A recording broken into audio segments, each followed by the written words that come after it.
तो अपन chapter number 6 पढ़ रहे हैं बच्चों। डीएनए के बारे में अपन ने पढ़ लिया, आरएनए के बारे में पढ़ लिया, डीएनए है उसका प्रतिकृतिकरण पढ़ लिया अपन ने। आज अपन एक नया टॉपिक लेके आए हैं, अनुलेखन। अनुलेखन अपन चैप्टर नंबर 6 पढ़ रहे हैं, वंशागति का आणविक आधार। ये अनुलेखन है जिसको अपन ट्रांसक्रिप्शन के नाम से जानते हैं। बहुत अच्छा टॉपिक है ट्रांसक्रिप्शन। अब सबसे पहले आपके मन में सवाल आता है कि ट्रांसक्रिप्शन क्रिया होती कहाँ है। ये क्रिया होती है कोशिका के केंद्रक के अंदर। जो कोशिका है उसके केंद्रक के अंदर ये क्रिया होती है। ये अपने को सबसे पहले ध्यान रखना है, ठीक है। अनुलेखन है क्या? अनुलेखन का मतलब है डीएनए से आरएनए बनने की क्रिया को, डीएनए से आरएनए बनने की क्रिया को, डीएनए से आरएनए बनने की क्रिया को अनुलेखन कहते हैं। यानी डीएनए से आरएनए बनता है उसको अनुलेखन कहते हैं। अब इसमें जो एंजाइम चाहिए वो होता है डीएनए पर निर्भर आरएनए पॉलीमरेज। डीएनए पर निर्भर आरएनए पॉलीमरेज एंजाइम, ये अपने को ध्यान रखना है। इसके लिए जो एंजाइम की आवश्यकता होती है वो होता है आरएनए पॉलीमरेज। किस पर निर्भर है? डीएनए पर, ठीक है। तो अपन ट्रांसक्रिप्शन का मतलब है डीएनए के जो डीएनए है उसका एक तरह से क्या होना, प्रतिलिपिकरण होना। डीएनए है उसका प्रतिलिपिकरण होना, यानी उस पे जो सूचनाएं हैं उनको कॉपी करना, ठीक है। अब सवाल ये आता है कि ये डीएनए के दो स्ट्रैंड है। कितने स्ट्रैंड है? दो स्ट्रैंड है। अब ये दो स्ट्रैंड है, ठीक है, और इससे आरएनए बनता है। आरएनए केवल एक स्ट्रैंड पर बनता है। आरएनए किस पर बनता है? केवल एक स्ट्रैंड पर बनता है, दूसरे स्ट्रैंड पर आरएनए नहीं बनता है। ये मेन क्वेश्चन बनता है कि डीएनए के दो स्ट्रैंड होते हैं। डीएनए कैसा है? द्विरज्जुकी है। डीएनए कैसा है? द्विरज्जुकी है। इसके कौन से स्ट्रैंड पर नया आरएनए बनता है? दूसरा सवाल ये आता है, क्या दोनों स्ट्रैंड पर आरएनए बनता है? क्या दोनों स्ट्रैंड पर आरएनए बनता है? तो आपको बताना है दोनों स्ट्रैंड पर आरएनए नहीं बनता है। एक स्ट्रैंड होता है उस पर आरएनए बनता है, उसको कहते हैं संवेदक रज्जुक। संवेदक रज्जुक यानी उसको कहा जाता है टेम्पलेट स्ट्रैंड। उसको कहा जाता है टेम्पलेट स्ट्रैंड। और दूसरा जिस पे नहीं बनता है उसको कहा जाता है कूटलेखन रज्जुक। कूटलेखन रज्जुक, ये अपने को ध्यान रखना है। यानी जिस पे बनता है उस स्ट्रैंड को कहते हैं सेंस स्ट्रैंड, और जिस पे नहीं बनता है उसको कहते हैं नॉन सेंस स्ट्रैंड। यानी अपन से पूछा गया कि डीएनए के दो स्ट्रैंड है भाई, डीएनए द्विरज्जुकी है। अब इसके दोनों स्ट्रैंड पर आरएनए बनता है या एक स्ट्रैंड पे बनता? आप कहते हो कि एक स्ट्रैंड पर बनता है, दूसरे स्ट्रैंड पर आरएनए नहीं बनता है। आपसे सवाल पूछा कि डीएनए के जिस स्ट्रैंड पर यह आरएनए बनता है उसको क्या कहते हैं? टेम्पलेट स्ट्रैंड या संवेदक रज्जुक। और जिस पे नहीं बनता है उसको क्या कहते हैं? कूटलेखन रज्जुक, यानी नॉन सेंस स्ट्रैंड। इसका नाम होता है नॉन सेंस स्ट्रैंड, असंवेदक रज्जुक। अब सवाल घूम गया कि दोनों स्ट्रैंड पर आरएनए बनना शुरू हो जाए तो क्या होगा? अब अपने सवाल आया है। सवाल मैंने पूछा है कि ये डीएनए का एक स्ट्रैंड है जिसको अपन कह रहे हैं संवेदक रज्जुक, और दूसरा है कूटलेखन रज्जुक। सवाल ये आया है कि कौन से स्ट्रैंड पे बनता है? तो इस संवेदक रज्जुक पे नया बनता है और इस पे नया नहीं बनता है। अब परीक्षक है उसने सवाल पूछा, यदि दोनों रज्जुक पर आरएनए बन जाए तो क्या होगा? आरएनए बन जाए तो क्या होगा? अपन समझाएंगे क्या होगा। ये एक स्ट्रैंड है और ये दूसरा स्ट्रैंड है। इस पे एडेनिन है, एडेनिन के सामने आप जानते हो थाइमीन होता है, और गुआनिन है, एडेनिन के सामने थाइमीन होता है डीएनए में, और गुआनिन के सामने साइटोसिन होता है, एडेनिन के सामने थाइमीन होता है, और गुआनिन के सामने साइटोसिन होता है, गुआनिन के सामने साइटोसिन होता है, एडेनिन के सामने थाइमीन होता है। डीएनए की बात कर रहा हूं, और एडेनिन के सामने थाइमीन होता है। अब ये हुआ बच्चों कि दोनों स्ट्रैंड पे अगर नया आरएनए बने, यह क्या था, सी था, मैं इस स्ट्रैंड पे भी नया आरएनए बनाऊं और इस पे भी नया आरएनए बनाऊं। एडेनिन से क्या जुड़ेगा, थाइमीन जुड़ेगा। एडेनिन से क्या जुड़ता है बच्चों, थाइमीन जुड़ता है, तो इसमें आएगा एडेनिन के स्थान पर यहां पे क्या यूरेसिल जोड़ देते हैं, या यूरेसिल। गुआनिन के साथ साइटोसिन, एडेनिन के सामने यूरेसिल, गुआनिन के सामने साइटोसिन, गुआनिन के सामने साइटोसिन, एडेनिन के सामने यूरेसिल। यानी क्या बना है, U U C U C C U बना। इसके टी के सामने क्या जुड़ेगा, ए। टी के सामने क्या जुड़ेगा, ए। सी के सामने क्या जुड़ेगा, जी। टी के सामने क्या जुड़ेगा, ए। और सी के सामने क्या जुड़ेगा, जी। सी के सामने क्या जुड़ेगा, जी। और टी के सामने क्या जुड़ेगा, ए। यानी इससे जो बनेगा वो होगा ए, फिर ए, फिर जी,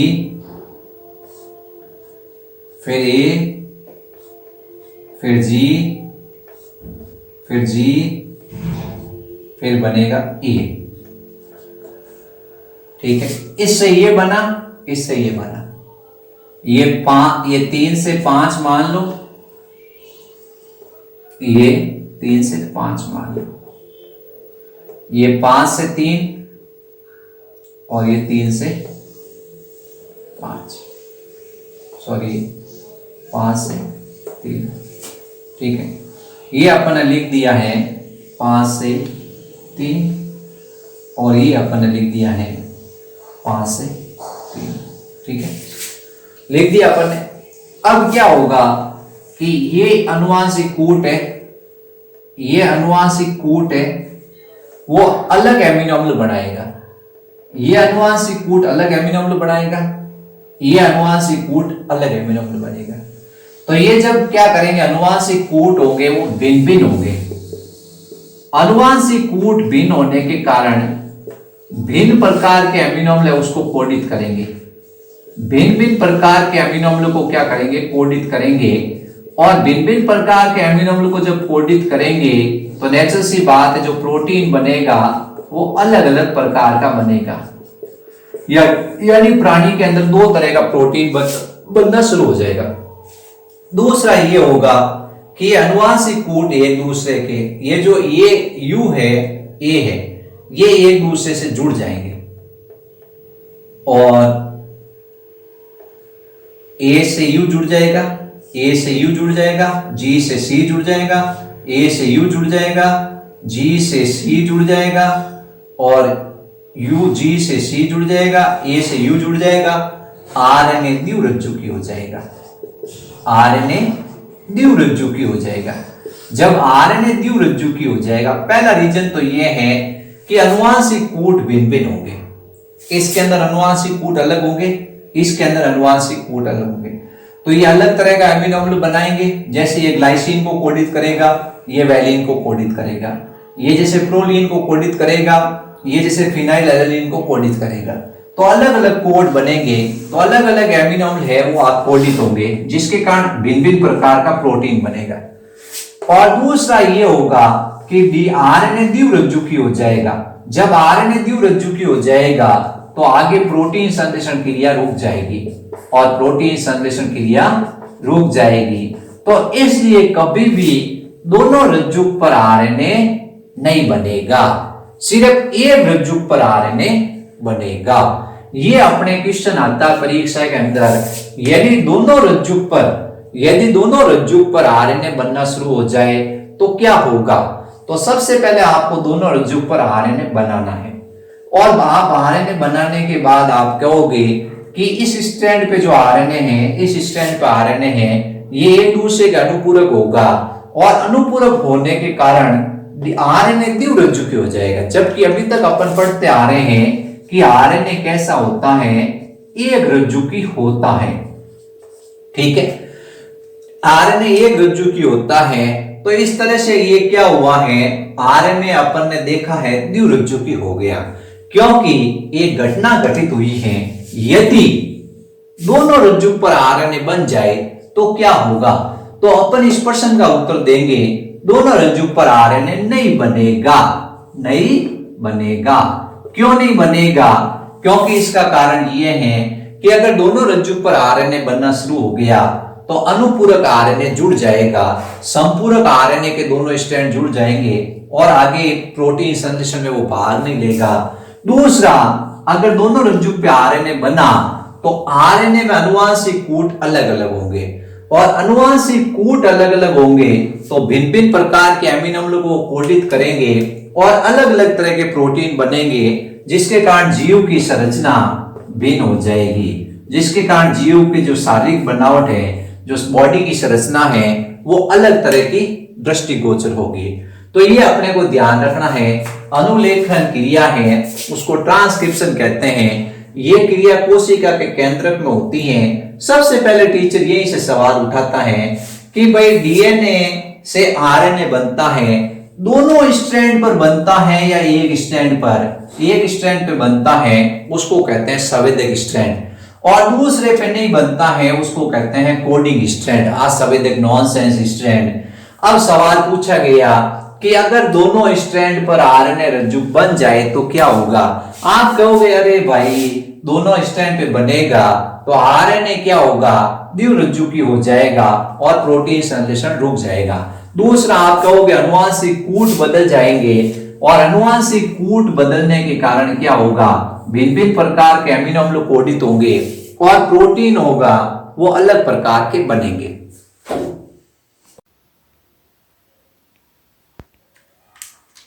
हेलो बच्चों, अपन चैप्टर नंबर 6 लेके आए हैं, जिसका नाम है वंशागति का आणविक आधार। तो अपन चैप्टर नंबर 6 पढ़ रहे हैं, वंशागति का आणविक आधार। ये जो वंशागति का आणविक आधार है, इसके मैंने 19 वीडियो डाल दिए हैं। वंशागति का आणविक आधार है, उसके मैंने 19 वीडियो डाल दिए हैं, आप लोग देख सकते हैं। अब अपन आज जो टॉपिक पढ़ेंगे उसका नाम है अनुलेखन। आज जो अपन टॉपिक पढ़ेंगे उसका नाम है अनुलेखन। अनुलेखन क्या है, तो आप लोग चैनल पे नए हैं तो मेरे चैनल को सब्सक्राइब करें, लाइक करें और शेयर करें। अनुलेखन क्या है वो आपको समझाते हैं। अनुलेखन का मतलब आपको पता ही है कि डीएनए से आरएनए बनने की क्रिया को, डीएनए से आरएनए बनने की क्रिया को क्या कहते हैं, अनुलेखन के नाम से जानते हैं। ये एक प्रतिलिपिकरण है, यानी कि जो डीएनए पे जो सूचनाएं हैं उनका ये क्या है, प्रतिलिपिकरण होता है। ठीक है, ये अनुलेखन है। अनुलेखन क्रिया होती कहाँ है, अनुलेखन क्रिया केंद्रक में होती है, अनुलेखन क्रिया केंद्रक के अंदर संपन्न होती है। ठीक है, अब जैसे जीवाणु कोशिका है उसमें स्पष्ट केंद्रक नहीं होता है, जो प्रोकैरियोटिक कोशिका होती है उसके अंदर स्पष्ट केंद्रक नहीं होता है। तो प्रोकैरियोटिक कोशिका के अंदर अनुलेखन और अनुवादन साथ साथ चलते रहते हैं। अनुलेखन होता है, उसके तुरंत बाद क्या हो जाता है, अनुवादन हो जाता है, या दोनों क्रियाएं साथ साथ चलती रहती हैं। अब आपको पूछा गया भाई अनुलेखन क्रिया है उसको समझाओ, तो अनुलेखन क्रिया में अपन क्या करेंगे, सबसे पहले अपने ये समस्या आती है कि ये डीएनए के 2 स्ट्रैंड है, डीएनए के 2 स्ट्रैंड है, एक है 5 से 3 दिशा, 5 और 3, और दूसरा है 5 से 3 दिशा। अब आपको क्या करना है, ये दो स्ट्रैंड है, दो रज्जुक है, कितने रज्जुक है, दो रज्जुक है, दोनों रज्जुक में से कौन से रज्जुक पर आरएनए प्रतिलिपिकरण होता है, यानी अनुलेखन क्रिया होगी। इसका उत्तर आपको बताना है कि 3 से 5 क्या होगा, 3 से 5 दिशा में क्या होगा, अनुलेखन होगा। जो स्ट्रैंड है 3 से 5 होगा उस पर अनुलेखन होगा, यानी वे वो स्ट्रैंड कैसा होगा, संवेदक स्ट्रैंड होगा, या अपन उसको क्या कहेंगे, सेंस स्ट्रैंड के नाम से जानेंगे। अब ये कौन सा है, ये आपको याद रखना है, ये 5 से 3 दिशा है। ये कौन सी दिशा है, 5 से 3 दिशा। ये कौन सी दिशा है, 3 से 5 दिशा है। तो इसमें से किस में अनुलेखन होगा, जो 3 से 5 स्ट्रैंड होगा उस पर अनुलेखन होगा। ठीक है, यानी अपन कहते हैं जो नया स्ट्रैंड बनता है उसका डायरेक्शन क्या होगा, 5 से 3। ये जो आरएनए का स्ट्रैंड बनेगा वो 5 से 3 होगा। क्या होगा, नया आरएनए का स्ट्रैंड बनेगा वो 5 से 3 होगा। ये अपने ध्यान रखना है। ठीक है, तो इन दोनों में से कौन सा स्ट्रैंड होगा जो संवेदक रज्जुक का काम करेगा, तो संवेदक रज्जुक का काम ये स्ट्रैंड करेगा, ये वाला जो 3 से 5 है वो वाला स्ट्रैंड किसका काम करेगा, संवेदक रज्जुक का काम करेगा। तो ये आपको क्या करना है, सबसे पहला पॉइंट आपको ये बात पकड़नी है। तो आपको क्या समझाया गया है, एक रज्जुक है जिसका नाम संवेदक रज्जुक है और दूसरा रज्जुक है जिसका नाम कूट लेखन रज्जुक है, या इसको कहते हैं नॉन सेंस स्ट्रैंड, असंवेदक रज्जुक। इस पर अनुलेखन नहीं होगा। ठीक है, तो अब आपसे पूछा कि अनुलेखन कौन से स्ट्रैंड पर होता है, जो 3 से 5 दिशा है उस दिशा वाले स्ट्रैंड पर अनुलेखन होता है, और जो नया आरएनए बनता है वो उसके ऊपर 5 से 3 दिशा बतानी है आपको। ठीक है, अब एक छोटा सा मैं आपको एग्जांपल बताऊं कि इस तरह से ये एक डीएनए का स्ट्रैंड है, ये 5, ये 3। अब ये क्या हो गया, 3 के सामने 5 और 5 के सामने 3। ठीक है, यहां पर जैसे एडेनिन है, यहां जैसे थाइमिन है, यहां जैसे गुआनिन है, यहां जैसे साइटोसिन है, यहां जैसे एडेनिन है, यहां थाइमिन है, यहां गुआनिन है। ठीक है, अब इसके ऊपर नया आरएनए बनेगा। आरएनए बन रहा है 3 से 5 दिशा में। अब जो नया आरएनए बनेगा, एडेनिन के सामने आएगा यूरेसिल और थाइमिन के सामने आएगा एडेनिन, एडेनिन के सामने आएगा गुआनिन, सॉरी गुआनिन के सामने आएगा साइटोसिन, साइटोसिन के सामने आएगा गुआनिन, एडेनिन के सामने यूरेसिल, थाइमिन के सामने एडेनिन और गुआनिन के सामने साइटोसिन। तो ये एक नया स्ट्रैंड बन चुका है, एक नया स्ट्रैंड बन चुका है। अपन लिखेंगे U A C ji U A और सी। ठीक है, ये किसके सामने आया है, ये इसके सामने आया है। ये क्या है, A T G, A T G C A T और जी। ये क्या है, 3 से 5 दिशा है।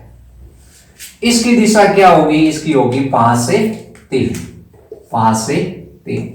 सबसे पहले तो आपको बताना है ये आरएनए है, कैसे पता चला, यूरेसिल है।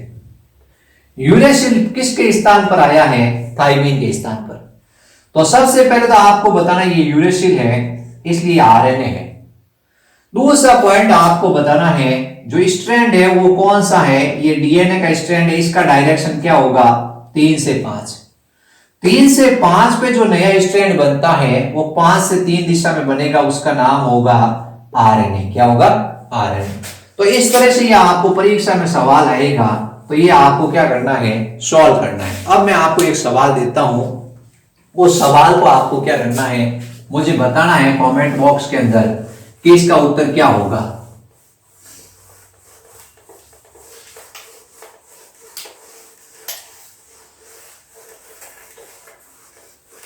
बहुत इजी है।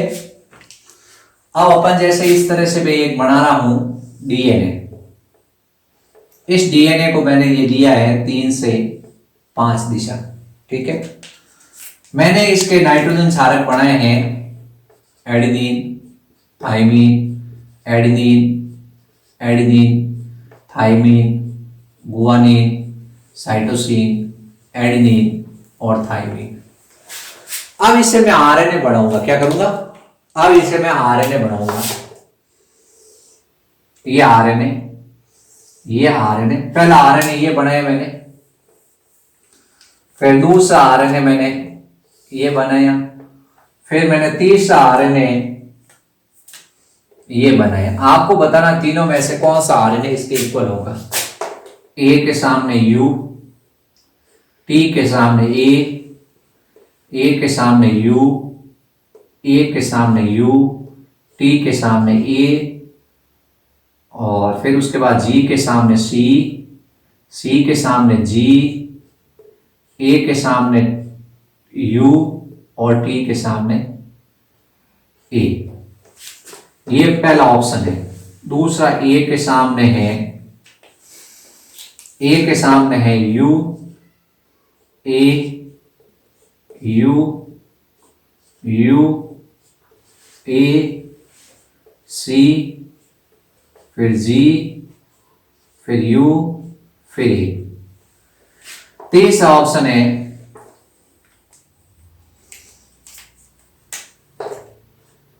यू, टी के सामने, ए के सामने टी, टी के सामने यू, ए के सामने टी, ए के सामने टी, टी के सामने ए, टी के सामने सॉरी यू, फिर उसके बाद में आ गया टी के सामने यू आ गया, फिर जी के सामने सी, फिर सी के सामने जी, ए के सामने टी और टी के सामने ए के सामने यू और इस टी के सामने यहां अपन ले लेते हैं ए। ये मान लो मैंने 3 बनाए, फर्स्ट, सेकंड और थर्ड। इसमें लिखा है 5 से 3, इसमें लिखा है 3 से 5, इसमें लिखा है 3 से 5। अब मेरा ऑप्शन, मैंने 3 ऑप्शन दे दिए हैं। मैंने कहा डीएनए से क्या बना है, आरएनए बना है। अब आपको कमेंट बॉक्स में बताना मुझे कि कौन सा आरएनए है इन तीनों में से।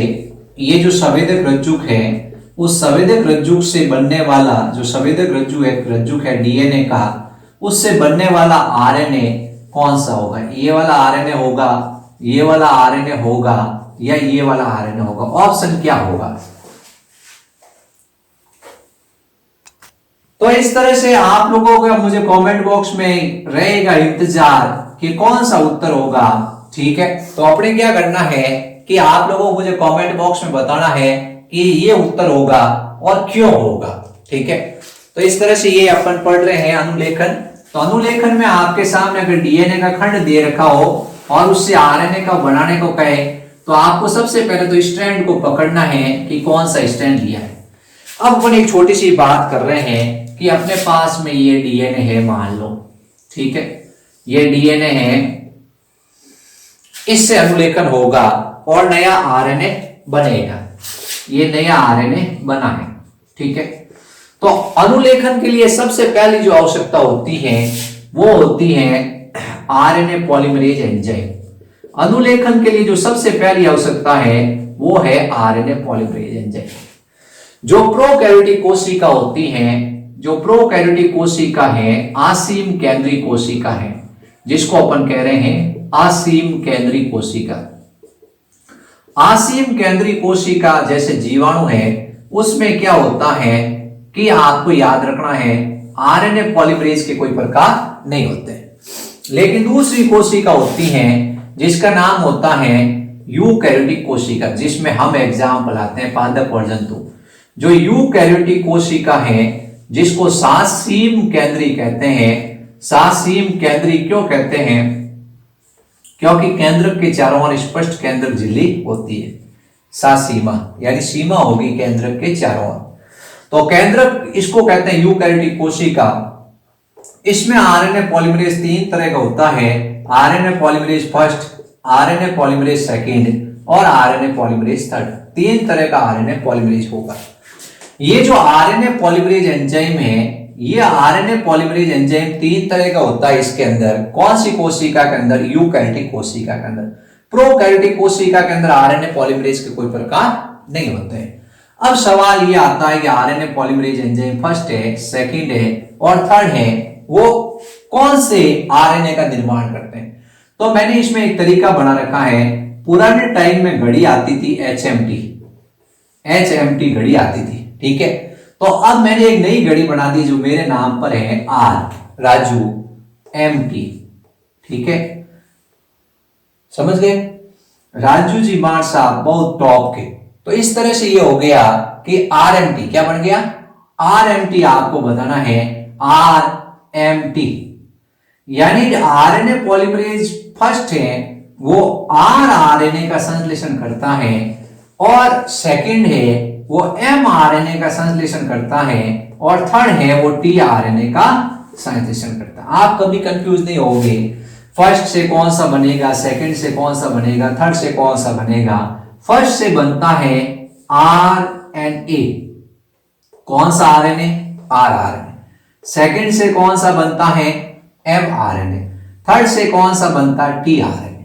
अब जो थर्ड है उससे 2 आरएनए और बनते हैं, एसएनआरएनए और 5 एसआरएनए, ठीक है। ये 2 नाम आपको याद रखने हैं। 5 एस का एनआरएनए का पूरा नाम मैंने पहले वीडियो में बता रखा है। एसएनआरएनए का पूरा नाम होता है स्मॉलर न्यूक्लियर आरएनए, यानी लघु केंद्रकीय आरएनए। इसका नाम होता है लघु केंद्रकीय आरएनए, ठीक है। और ये जो अपन कह रहे हैं ये फर्स्ट है, इससे बनता है 28S, 18S और 5.8S आरआरएनए, ठीक है, आरआरएनए, ठीक है, ये ध्यान रखना। और सेकंड से सिर्फ एमआरएनए। तो आपको ये सवाल परीक्षा में आ सकता है कि जो आरएनए पॉलीमरेज होता है प्रोकैरियोटिक कोशिका में कितने प्रकार का होता है? तो आप बताओगे कि एक ही प्रकार का नहीं होता है, सिंपल नाम होता है आरएनए पॉलीमरेज। लेकिन यूकैरियोटिक कोशिका है उसमें आरएनए पॉलीमरेज कितने तरह का होता है? 3 तरह का होता है, फर्स्ट, सेकंड और थर्ड। फर्स्ट से कौन सा आरएनए बनता है? आरआरएनए बनता है। आरआरएनए का अपन ने कार्य पढ़ रखा है। आरआरएनए यूकैरियोटिक कोशिका में 4 प्रकार का होता है, ठीक है। अब जो आरआरएनए है वो कौन सा बनेगा? 28S, 18S और 5.8S आरएनए। और सेकंड है उससे बनेगा केवल एमआरएनए और थर्ड से बनेगा टीआरएनए, स्मॉलर न्यूक्लियर आरएनए और 5S आरएनए। जो आरएनए पॉलीमरेज एंजाइम होता है उसमें 6 प्रोटीन उप इकाइयां होती हैं, उसमें 6 प्रोटीन उप इकाई होती हैं। इसके अंदर कितनी प्रोटीन उप इकाई होगी? 6 प्रोटीन उप इकाई होगी। जो सबसे पहली प्रोटीन उप इकाई होती है उसको कहते हैं सिग्मा। फिर उसके बाद 2 प्रोटीन उप इकाई होती हैं जिनका नाम होता है बीटा और बीटा डैश। फिर उसके बाद 2 प्रोटीन उप इकाई और होती हैं जिनका नाम होता है अल्फा और अल्फा डैश। फिर प्रोटीन की एक उप इकाई होती है जिसको अपन कहते हैं रो, जिसको कहा जाता है रो। तो इस आरएनए पॉलीमरेज के अंदर 6 प्रोटीन उप इकाई हैं। सबसे पहली प्रोटीन उप इकाई है जिसका नाम है सिग्मा, फिर है बीटा, फिर है अल्फा, फिर है रो, ठीक है। जो सिग्मा उप इकाई होती हैं वो डीएनए पॉलीमरेज के उन्नयक भाग पे जुड़ती हैं। डीएनए पॉलीमरेज के ये डीएनए श्रृंखला है उसके उन्नयक भाग पे जुड़ती हैं, यानी प्रमोटर भाग पे जुड़ती हैं और अनुलेखन प्रारंभ करती हैं। और जो रो उप इकाई हैं वो समापक भाग पे जुड़ती हैं, ठीक है। ये ध्यान रखना। सवाल आता है कि जो अनुलेखन क्रिया प्रारंभ होती है उसमें सिग्मा उप इकाई का क्या रोल है। सिग्मा उप इकाई का रोल है कि वो प्रमोटर है उस भाग पे जाके जुड़ती है, यानी उन्नयक या वर्धक उस भाग पे जाके ये जुड़ती है, ठीक है। और ये जुड़ती है टर्मिनेटर भाग पर। किस पर जुड़ती है?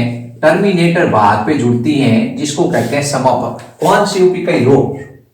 और ये जो बीटा है, अल्फा है, ये क्या करती हैं? इसका प्रवर्धन करती है। क्या करती है? प्रवर्धन करती है। ये आरएनए पॉलीमरेज एंजाइम हो गया पूरा। तो आपसे पूछा आरएनए पॉलीमरेज एंजाइम को समझाओ, तो आप बताओगे आरएनए पॉलीमरेज एंजाइम है वो प्रोकैरियोटिक यानी आसीम केंद्री के अंदर कहां पाया जाता है? कोशिका के अंदर ही पाया जाता है, लेकिन उसके प्रकार नहीं है। लेकिन हम यूकैरियोटिक कोशिका है उसमें आरएनए पॉलीमरेज 3 तरह का होता है, फर्स्ट, सेकंड और थर्ड। फर्स्ट से कौन सा बनता है? Are RNA. सेकंड से कौन सा बनता है? M RNA. और थर्ड से कौन सा आरएनए बनता है? टी आरएनए बनता है। कुछ नाम आपको याद रखने हैं, 28S, 18S और 5S आरएनए के प्रकार होते हैं यूकैरियोटिक में। फिर टी आरएनए है, एसएन आरएनए है, 5S आरएनए है, ये थर्ड से बनते हैं। ये एक आरएनए पॉलीमरेज एंजाइम का चित्र है। आरएनए पॉलीमरेज में 6 प्रोटीन उप इकाइयां होती हैं, सिग्मा, बीटा 1 बीटा, बीटा और sorry beta dash, alpha alpha dash और रो। ये जो सिग्मा उप इकाई है ये प्रमोटर भाग पे जुड़ती है और आरएनए अनुलेखन को प्रारंभ करती है। और उसके बाद बीटा है वो अनुलेखन को बढ़ाती है, अल्फा अनुलेखन को बढ़ाती है। जैसे ही अनुलेखन समाप्त होता है तो अपन कहते हैं टर्मिनेटर भाग है, वहां पर रो उप इकाई आके जुड़ जाती है और अनुलेखन क्रिया बंद हो जाती है। तो अपन अनुलेखन पढ़ रहे हैं। अनुलेखन में क्या है? ये डीएनए है। इस डीएनए के अंदर एक भाग है जिसका नाम है 5 से 3 और दूसरा भाग है जिसका नाम है 3 से 5, ठीक है। ये मान लेते हैं। सबसे पहला भाग अपन इसका मानते हैं, ये भाग इसका उन्नयक भाग है। इसका पहला भाग होता है जिसको कहते हैं उन्नयक यानी प्रमोटर भाग, प्रमोटर भाग। दूसरा भाग होता है जिसको अपन कहते हैं संरचनात्मक जीन। क्या कहते हैं? संरचनात्मक जीन। दूसरा भाग होता है जिसको कहा जाता है संरचनात्मक जीन। और तीसरा भाग होता है जिसको कहा जाता है अपने टर्मिनेटर यानी समापक। तो इसके 3 भाग माने जाते हैं। कितने भाग माने जाते हैं? 3। अब एक्चुअल में ये संरचनात्मक जीन है। अब संरचनात्मक जीन होता है, ये अपन जानते ही हैं, जीन वंशागति की इकाई होती है। जीन किसकी इकाई होती है? वंशागति की इकाई होती है, ठीक है। समझ गए बात को? ये अपने ध्यान रखना है। जीन वंशागति की इकाई होती है और जीन पाए जाते हैं डीएनए पर। जीन कहाँ स्थित होते हैं? डीएनए पर स्थित होते हैं, ठीक है। अब ये जो जीन है, ये संरचनात्मक जीन है, उसके आधार पर 2 तरह के क्या होते हैं, इन तीनों को मिलाकर कहा जाता है, अपन सिस्ट्रॉन के नाम से जानते हैं। एक का नाम होता है मोनोसिस्ट्रॉन। तो ये जो संरचनात्मक जीन है, इस संरचनात्मक जीन के आधार पर क्या होता है, 2 प्रकार का इसको बांटा गया है सिस्ट्रॉन को। एक होता है मोनोसिस्ट्रोनिक, एक होता है मोनोसिस्ट्रोनिक, मोनोसिस्ट्रोनिक, और एक होता है पॉलीसिस्ट्रोनिक, ठीक है। सबसे पहले तो आपको बताना है कि भाई ये संरचनात्मक जीन एक होगा और एक से अधिक होगा।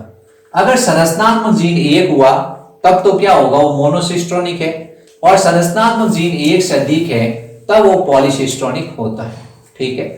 अब अपन कह रहे हैं कि ये जो संरचनात्मक जीन एक है तो इसका नाम हो गया मोनोसिस्ट्रोनिक और दूसरा हो गया पॉलीसिस्ट्रोनिक। अब मोनोसिस्ट्रोनिक किस में पाया जाता है, तो आपको P से P मिलाना है। इसमें P होता है पॉली में और P से P मिलाना है, यानी प्रोकैरियोटिक कोशिका में। कौन सी कोशिका में? प्रोकैरियोटिक कोशिका में पॉलीसिस्ट्रोनिक जीन होता है, यानी पॉलीसिस्ट्रोन होता है। ये तीनों मिलाकर क्या है, वंशागति की कई जीन का भाग है। जीन एक्चुअल में क्या होता है, एक जीन सिस्ट्रॉन, ये रेकॉन, म्यूटॉन, कई भाग होते हैं जीन के। तो अपन ले रहे हैं सिस्ट्रॉन। क्या ले रहे हैं? सिस्ट्रॉन, यानी संरचनात्मक जीन है वो सिस्ट्रॉन है। अब अपन कह रहे हैं कि जो प्रोकैरियोटिक कोशिका है, जिसको अपन कहते हैं आसीम केंद्री, असीम केंद्री के अंदर क्या होता है, पॉलीसिस्टोनिक कंडीशन होती है। कैसी होती है? और जो सासीम केंद्रीय कोशिका है, सासीम केंद्रीय कोशिका होती है, जिसको अपन कहते हैं यूकैरियोटिक। हमारे अंदर क्या होता है कि मोनोसिस्टोनिक कंडीशन होती है।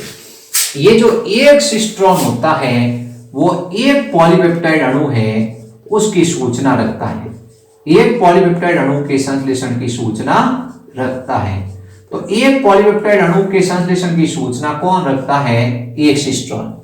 तो इसमें पॉलीसिस्ट्रोनिक में यदि पॉलीपेप्टाइड अणु का संश्लेषण की सूचना होगी, तो आपने जब इसको देखा कि ये डीएनए है, एक्चुअल में ये डीएनए है, इस डीएनए के ऊपर ये जीन है, वंशागति की कई होती हैं और जीन कहां पर स्थित होते हैं? डीएनए पर। अब अपन कह रहे हैं कि भाई ये तीन भाग है, उन्नयक भाग, संरचनात्मक जीन और समापक जीन। ये तीन भाग है, उन्नयक, संरचनात्मक जीन और समापक। ये तीनों मिलकर एक संरचना बनाते हैं जिसको कहा जाता है सिस्ट्रॉन। क्या कहा जाता है? सिस्ट्रॉन। अब अपन कह रहे हैं कि मोनोसिस्टोनिक और पॉलीसिस्टोनिक में आपको डिफरेंस बता रहे हैं। मोनोसिस्टोनिक मींस क्या होगा? यूकैरियोटिक कोशिका में पाया जाएगा और ये क्या करेगा? एक पॉलीपेप्टाइड अणु के संश्लेषण को प्रेरित करेगा। और पॉलीसिस्टोनिक होगा वो प्रोकैरियोटिक कोशिका में होगा, आसीम केंद्री में, और एक से अधिक पॉलीपेप्टाइड संश्लेषण की सूचना उसमें मौजूद होगी। ठीक है, ये अपने इसमें ध्यान रखना है। तो अपन ये पढ़ रहे हैं अनुलेखन। ये क्या है? ये अपने पास में एक डीएनए है। इस डीएनए में ये क्या है? ये प्रमोटर भाग है और ये इसका संरचनात्मक भाग है, स्ट्रक्चर जीन है, और ये इसका टर्मिनेटर भाग है। ठीक है, ये इसका टर्मिनेटर भाग है। ये मान लो 5 से 3 दिशा है और ये 3 से 5 दिशा है। तो आपको पता ही है कि इस स्ट्रैंड पर सबसे पहले आरएनए बनना स्टार्ट होगा और स्ट्रैंड कहां से बनेगा? 5 से 3 दिशा में। कौन सी दिशा में? 5 से 3 दिशा में। ठीक है, नया आरएनए बनेगा वो। अब क्या होगा कि इसमें चाहिए ट्राई न्यूक्लियोटाइड्स। क्या चाहिए? Tri nucleotide phosphate.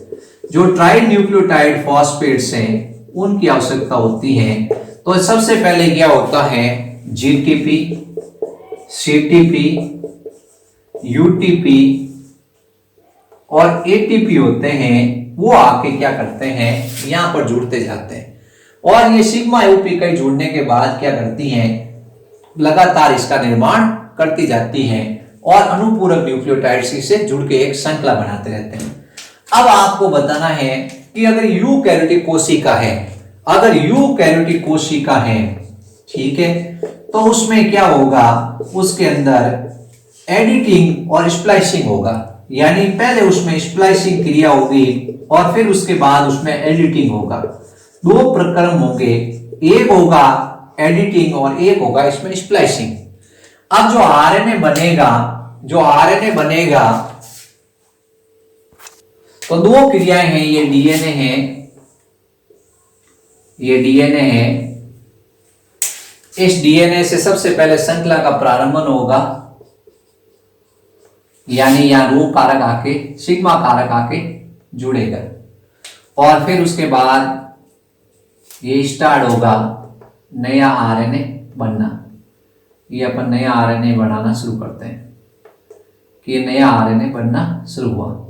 फिर दीर्घीकरण होगा, आरएनए श्रृंखला थोड़ी लंबी बनेगी।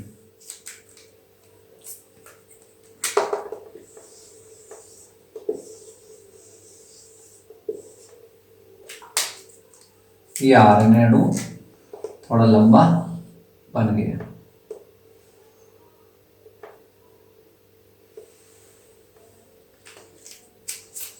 ये आरएनए अणु थोड़ा लंबा बढ़ गया।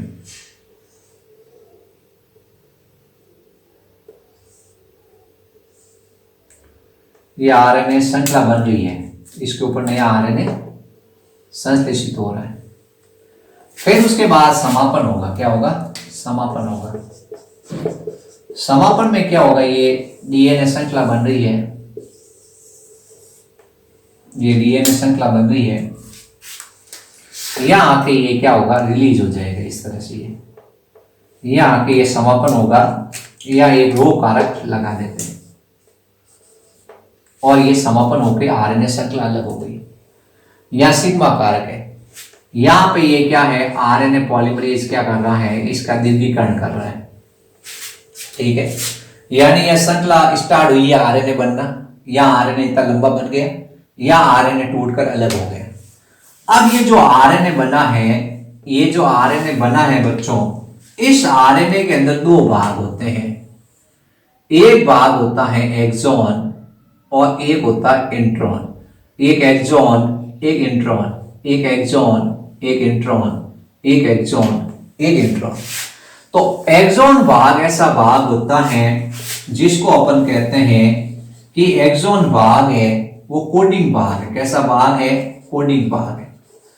और इंट्रॉन भाग कैसा है, नॉन कोडिंग भाग है।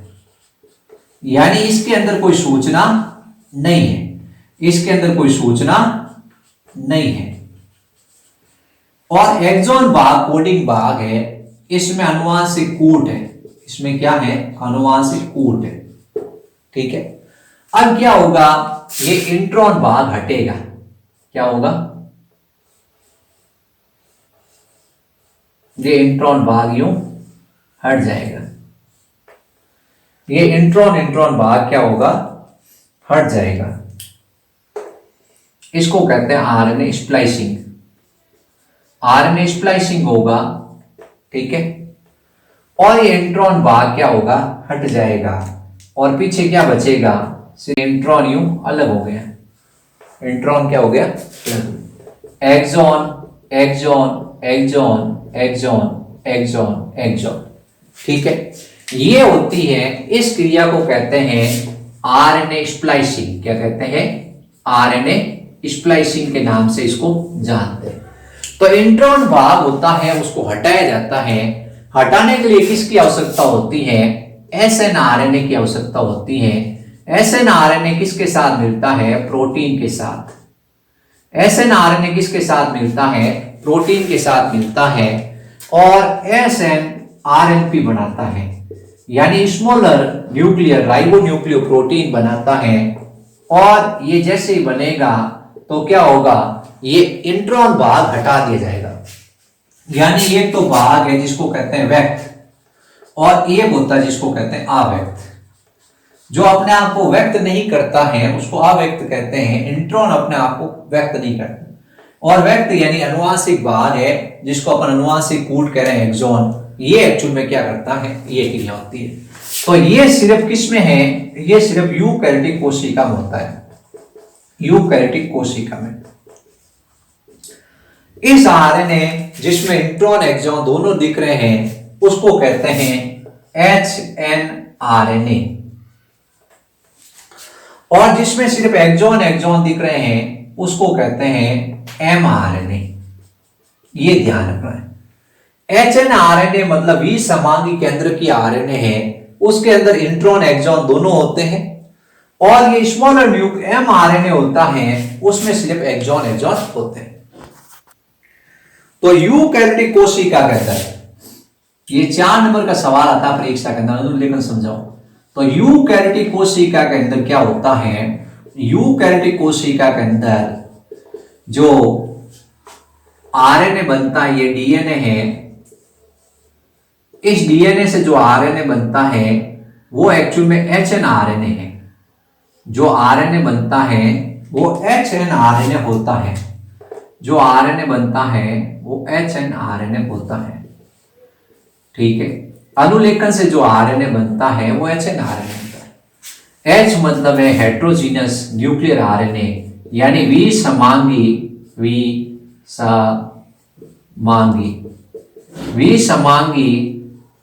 केंद्र की आरएनए। इसका नाम होता है विसमांगी केंद्र की आरएनए। ये बना, ये इंट्रॉन भाग, ये एक्सॉन भाग, ये इंट्रॉन भाग, ये एक्सॉन भाग, ये इंट्रॉन भाग, ये एक्सॉन भाग, ये इंट्रॉन भाग, ये एक्सॉन भाग। ठीक है, अल्टरनेट हो गया।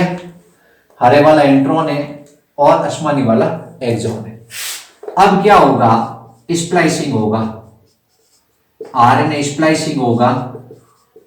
यानी इंट्रॉन भाग हटेगा। कौन सा हटेगा? इंट्रॉन भाग हटेगा।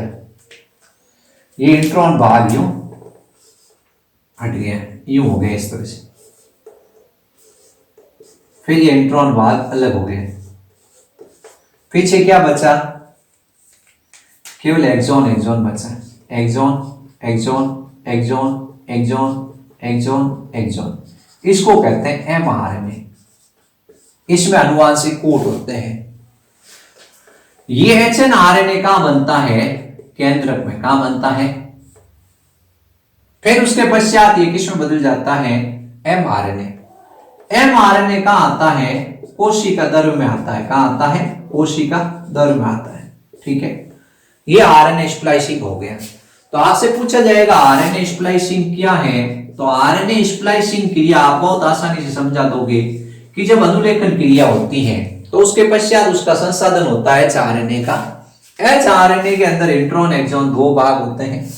एक चीज गांठ बांध लेना बच्चों, इंट्रॉन मतलब इंटरवेल मतलब नॉन कोडिंग भाग, और एक्सॉन मतलब कोडिंग भाग। कौन सा भाग है? कोडिंग भाग। इसमें कोडिंग होते हैं, जीन, अनुवांशिक कोड होते हैं। ठीक है, अब अपन कह रहे हैं कि ये जो mRNA बना है, इस mRNA का आगे क्या होगा? ये अपने पता ही है कि सबसे पहले बना hnRNA। hnRNA का स्प्लाइसिंग हुआ, बना mRNA। mRNA की अब होगी एडिटिंग। क्या होगी? एडिटिंग, यानी इसमें कुछ जुड़ेगा। ये इसका 5वां किनारा है, ये इसका 3रा किनारा है। जो 5वां किनारा है, जो 5वां किनारा है, वहां पर एक टोपी जुड़ती है, कैप जुड़ती है, जिसका नाम होता है 7 methyl guanosine, guanosine triphosphate. Triphosphate 3 phosphate. यहां लिखेंगे 7Mg और यहां 3PPP बना देंगे। तो इसकी एक टोपी बनती है जिसका नाम होता है 7 मिथाइल गुआनोसिन ट्राइफॉस्फेट। जो 5वां किनारा है वहां पर एक टोपी का निर्माण होता है 7 मिथाइल गुआनोसिन ट्राइफॉस्फेट। और जो इसका 3रा किनारा है वहां पर 200 से 300, वहां पर 200 से 300 क्या होते हैं? ए ए ए ए ए ए जुड़ते हैं। इसको कहते हैं पुंछ। क्या कहते हैं? पॉली।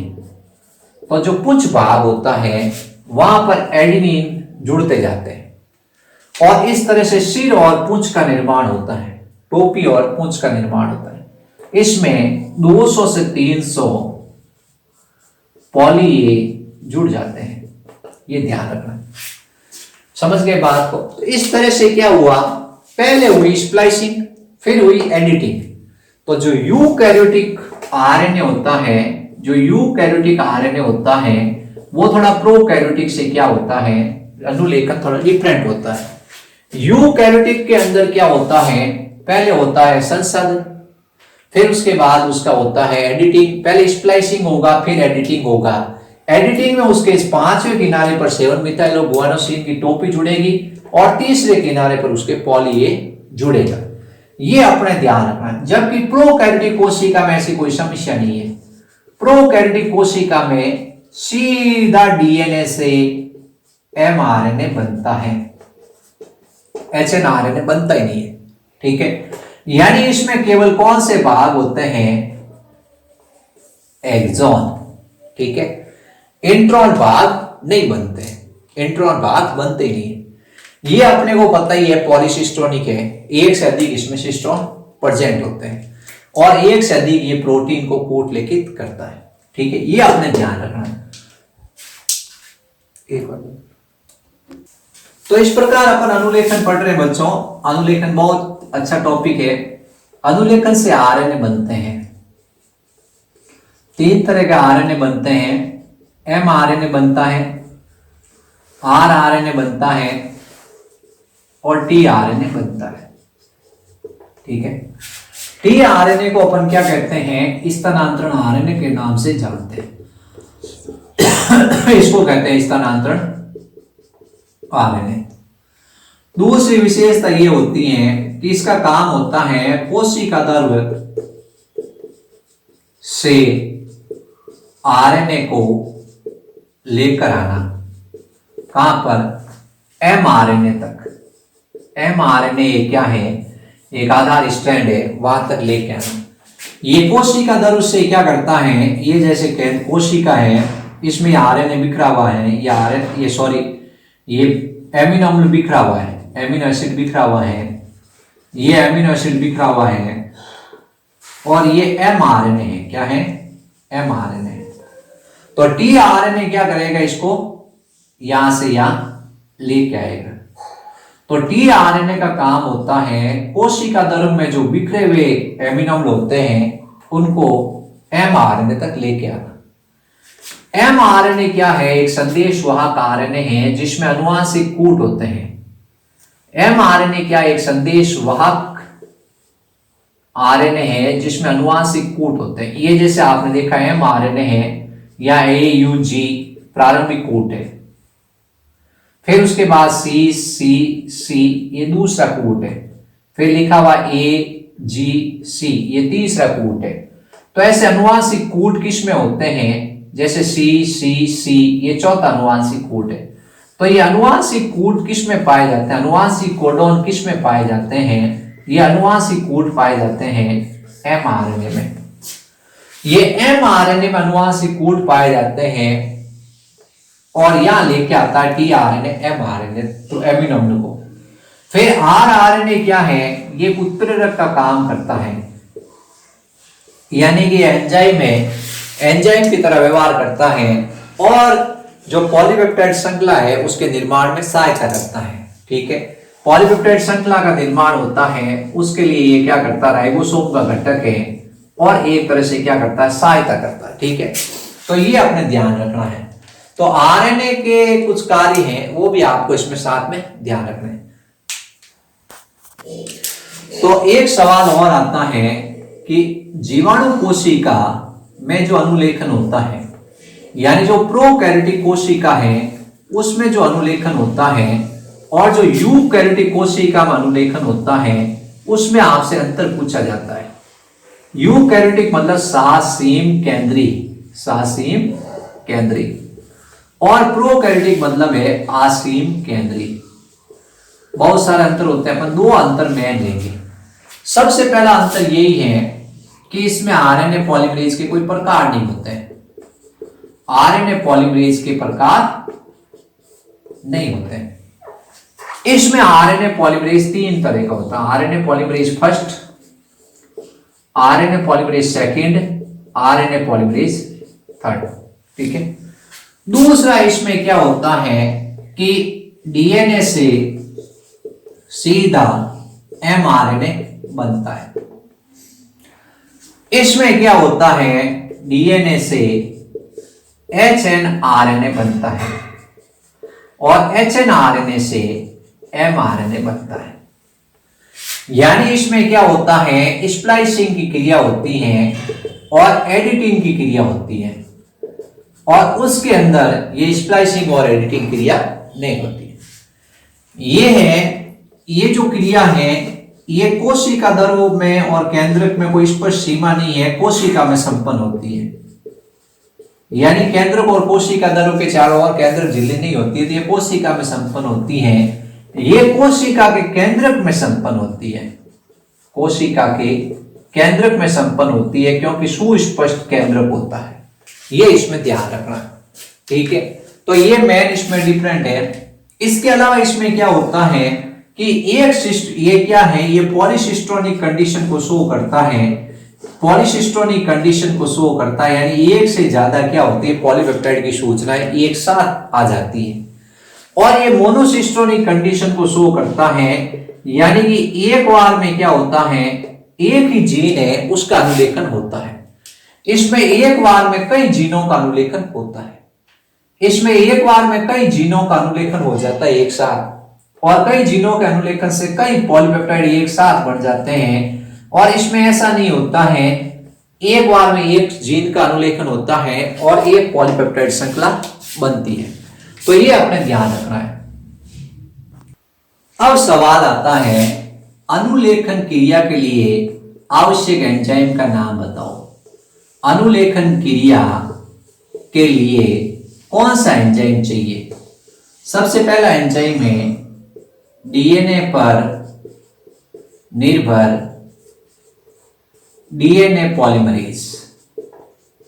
डीएनए पर निर्भर डीएनए पॉलीमरेज। दूसरा है आरएनए पर निर्भर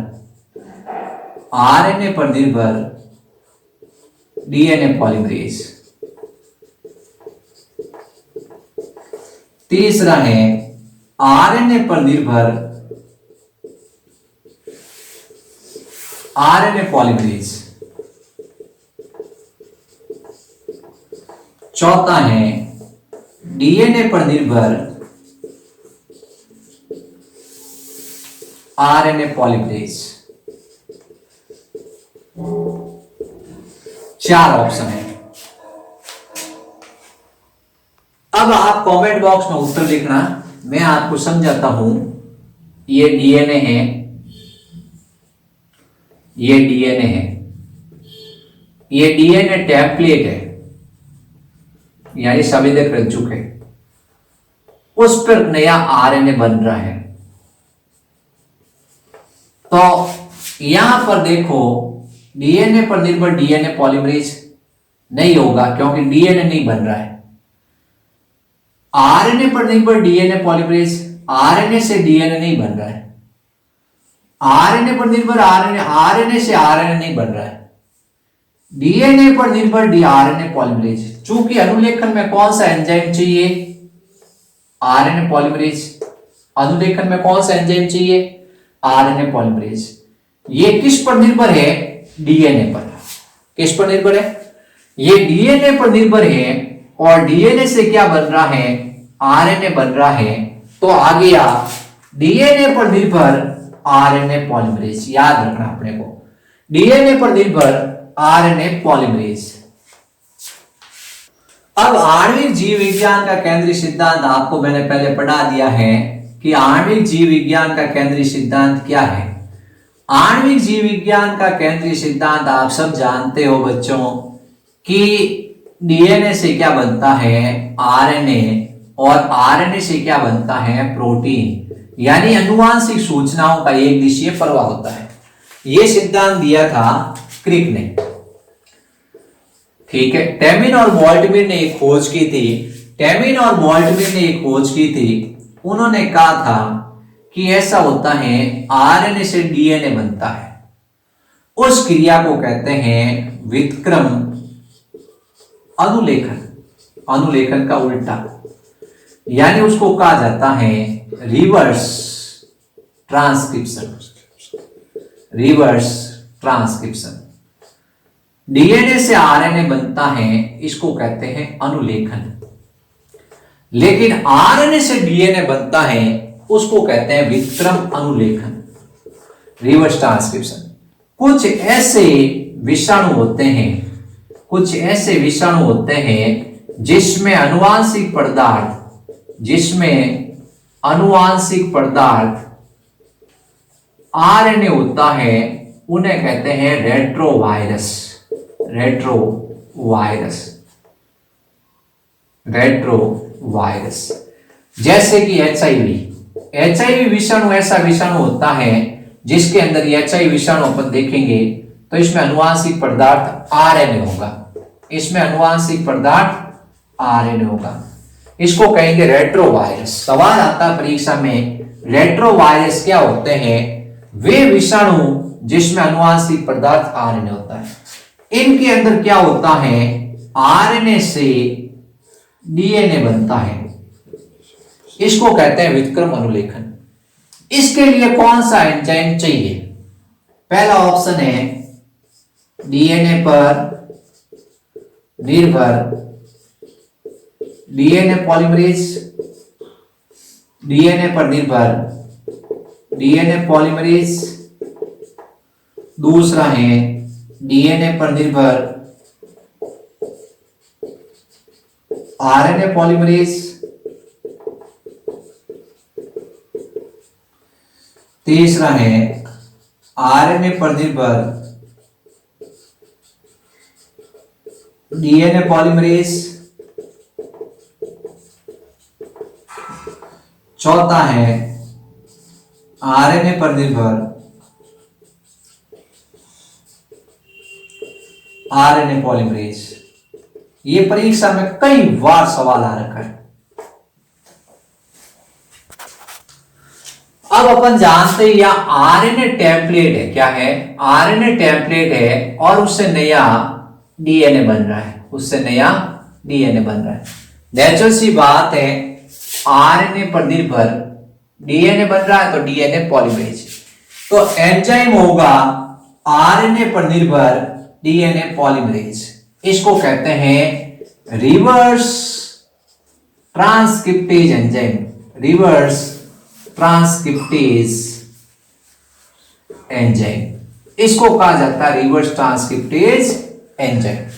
ये परीक्षा में सवाल कई बार आ रखा है कि रिवर्स ट्रांसक्रिप्शन क्रिया में कौन सा एंजाइम चाहिए, तो बच्चे अक्कड़ बक्कड़ खेलना शुरू कर देते। आपको अक्कड़ बक्कड़ नहीं खेलने, आपको दिमाग लगाना है कि आरएनए से क्या बन रहा है, डीएनए। डीएनए बनता है तो कौन सा एंजाइम काम आता है, डीएनए पॉलीमरेज काम आता है। ये अपन ने प्रतिकृतिकरण क्रिया में पढ़ा था। अब अपन कह रहे हैं ये किस पर निर्भर है, टेम्पलेट कौन है, टेम्पलेट है आरएनए। तो एंजाइम का नाम हो गया आरएनए पर निर्भर, आरएनए पर निर्भर डीएनए पॉलीमरेज, आरएनए पर निर्भर डीएनए पॉलीमरेज। ये अपने ध्यान रखना है। तो बच्चों आप लोग ये चैप्टर को देखे हैं, ये चैप्टर के काफी मैंने वीडियो डाल दिया, ये चैप्टर कंप्लीट हो जाएगा 2-3 दिन के अंदर अंदर। तो अभी इसमें एक टॉपिक 2 टॉपिक बचे वो अपन कर लेंगे जल्दी।